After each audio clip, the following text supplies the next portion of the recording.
This video is an audio-only commentary. See the description for the complete version if you want to actually see stuff. The complete experience, if you will.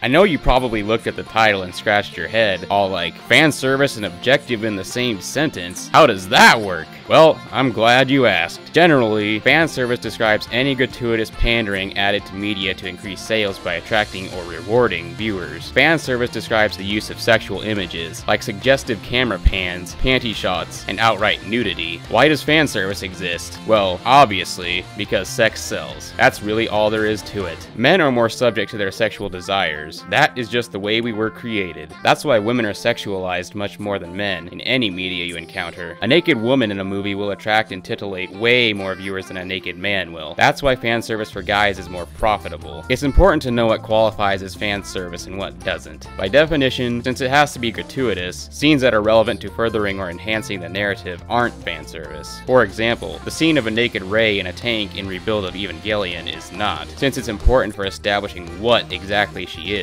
However, showing her tits in the scene where Shinji is visiting her apartment is. The scene helps establish her ignorance of social interactions and shame of being naked, and could have easily accomplished that without the shot of bare breast. That scene, of course, is far from the worst you can get. You can look at easier targets, like Guilty Crown, in which literally all of the female characters exist precisely for the purpose of fan service, particularly Inori, who wears a hooker suit pretty much all the time for no reason other than to look like a slut, compared to the plug suits in Evangelion, which have the practical purpose of improving the interface for the pilots to control the Evas. And then, there's anime completely dedicated to sexual images and perverted moments. Hentai doesn't even need an explanation, since hentai are literally just hard pornos, just in an animated form. Like regular hardcore porn, it can cater to the most perverse and twisted fetishes ever spawned in the deep recesses of the human mind, like shota yaoi, and the classical tentacle rape anime is notorious for among the ignoramuses who think that's all anime is. It doesn't make much sense, since hentai actually means transformation or abnormality, but is frequently used to mean pervert. Ecchi means indecent or lewd. I wonder what the Japanese way of saying sick-minded is, because whatever that term is, it's a more accurate term than calling someone a pervert. I don't understand why you'd want to watch these over just regular porn, because real women are just plain better than 2D, and we all know you aren't watching for a good story or characters. And no,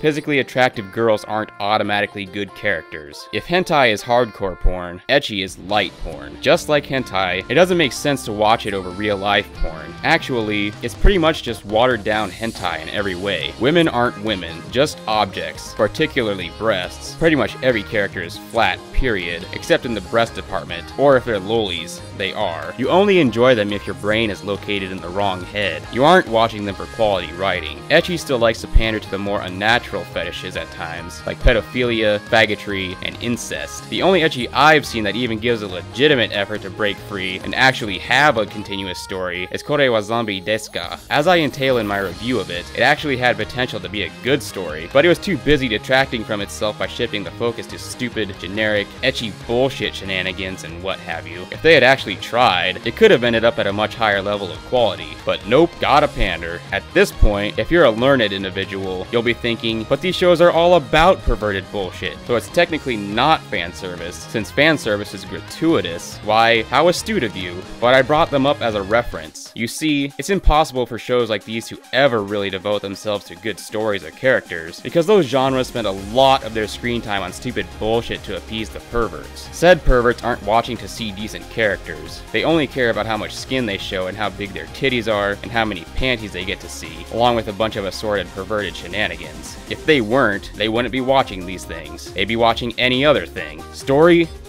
They offer some of the most brainless entertainment available. Much of the material in regular fan service is quintessentially softcore porn, as it frequently depicts partial or even full nudity in a risque manner. There are varying degrees of it. Fan service ranges from subtle and minor shots to stupidly blatant, lingering, in-your-face shots that are an outright insult to your intelligence. I'm going to outline 6 major problems with fan service. What I just talked about with ecchi and shit serves as a good segue into the first point. Reason 1. Fan service kills screen time. This is pretty obvious, but it has a lot more implications that people don't usually think of. The biggest and most prevalent problem is that it kills time that could otherwise be spent on important things, like, writing, progressing the story, or developing the characters. If you're too busy watching a big-breasted Vichy collide with your resident, generic, self-insertion piece of shit male lead, you're wasting time that could be spent actually developing the characters. If you're too busy watching moe blobs make their usual gasps and grab each other and jump up and down like retards, you're wasting time that could be spent actually progressing the story's events. But there are more subtle things that could use that screen time as well. Gestures and facial expressions can often speak louder than words, especially when drawn well. They can shed all kinds of light into a scene and help set moods just as well as music can. They can also reveal hints at the inner machinations of the characters' minds. Which is more important, a close-up of a character's facial expressions, or a close-up of the hem of her skirt, or better yet, her pushed-up boobs when she folds her arms over her chest? Hey, my eyes are up here. Reason 2. Fanservice derails the mood of the narrative. Papa Kiki is a great example of this. The first episode is 100% fanservice, in various forms. Panty shots, pedo shots, boob shots, accidental pervert moments, etc. Guess what the second episode is? The exact same shit, until about 3/4 of the way through, when they suddenly switch to a super serious mode after the girl's parents die. What? And then, the next episode returns to being a massive pedo service fest like the first, but just mixes in some seriousness. Seriously, what kind of show are you supposed to be? Do you actually expect me to take you seriously after you set yourself up for the viewers to expect a big pile of ecchi trash? Do you actually expect me to take you seriously after this disgusting dialogue and the overtly pedo-bait character designs? The tone shift is like a kick in the balls while you were trying to masturbate, you fucking chimo.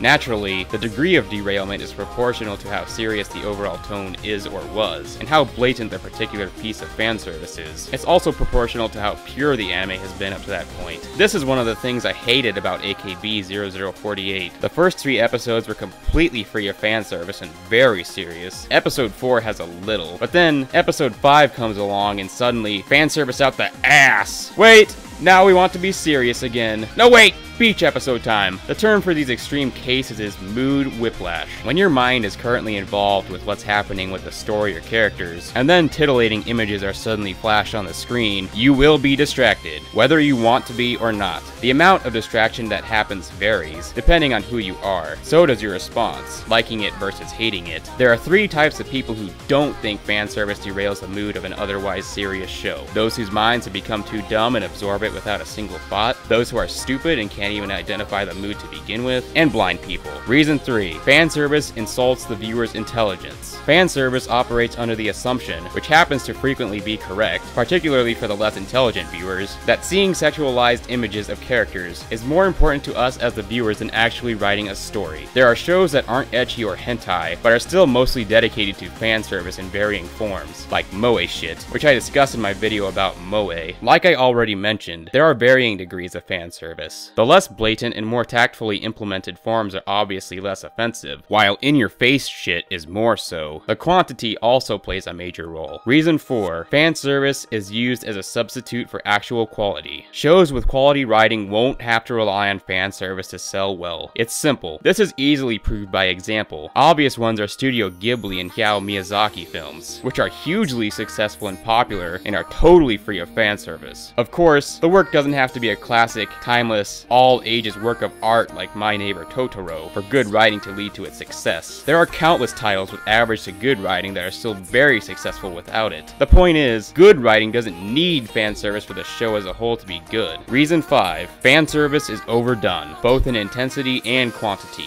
If you pick a series at random, 5 out of 10 will be a fanservice-oriented one, at least. This can be attributed to demand, as well as how easy they are to create. A big problem with fanservice and ecchi anime is that there is no improvement that can be made, at least by itself. It's hard to decide which fanservice-oriented anime is better than another by means other than the artwork, amount of uncensored scenes, and or level of perverseness. After a while, fanservice anime all start to look the same. After enough exposure, most viewers will get bored with them, and only the truly depraved will continue clinging to such titles. You can only look at the same generic breast designs or overly used panty shots before you get sick of it, and it ends up being all the same shit to you. This explains why series like Bakemonogatari and Nisei Monogatari are so popular, as they take fanservice and and turn it into an art form. They take fan service in a fresh and new direction, so that even those who aren't so depraved can have their interest renewed. The discussion of the state of the anime industry and the role fan service plays in it is worth at least an entire rant in and of itself, if not more. Reason 6. Fan service objectifies female characters. It turns them into things to be ogled, rather than fictional people living in the fictional world where the story occurs. It directly damages my ability to care about them, their plights, their experiences, and their feelings. Fan service tries to make me attracted to the characters for all the wrong reasons, by sexualizing them and turning them into objects, as opposed to making me care about them by developing their personalities and putting them through meaningful interactions and ordeals. Hey, I bet you'd like her even more if you saw her panties. BAM! The creators want to hinge your attraction to them on your sexual desire for them, rather than their quality as a character. It's bad because it implies that they are trying to get you to like the characters, at least because of their tits, if they can't win you with their personalities. Now, I'm not going to pretend I don't ever stare at girls in real life. I'm not perfect,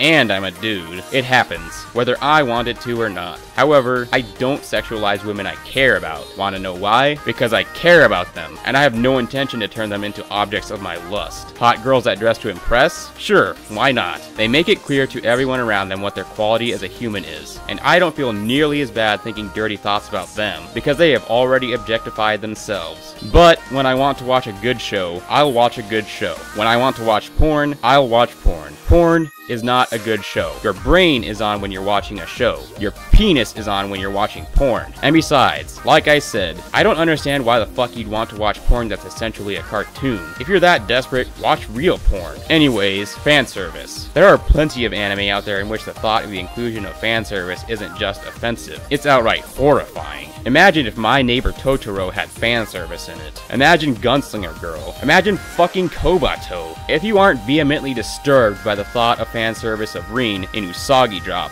kill yourself. The list goes on. So in conclusion, fan service is objectively bad. Ecchi and hentai are already dog shit. But since you know what the focus of those genres already is, gratuitous, sexual, and perverted garbage should stay over there. If you want those things, watch those series. Fan service doesn't add anything important to an anime, or any media. It can only actively hurt it. See, I was able to objectively destroy fan service, and didn't even really need to depend on morality to do it. Objectivism owns you.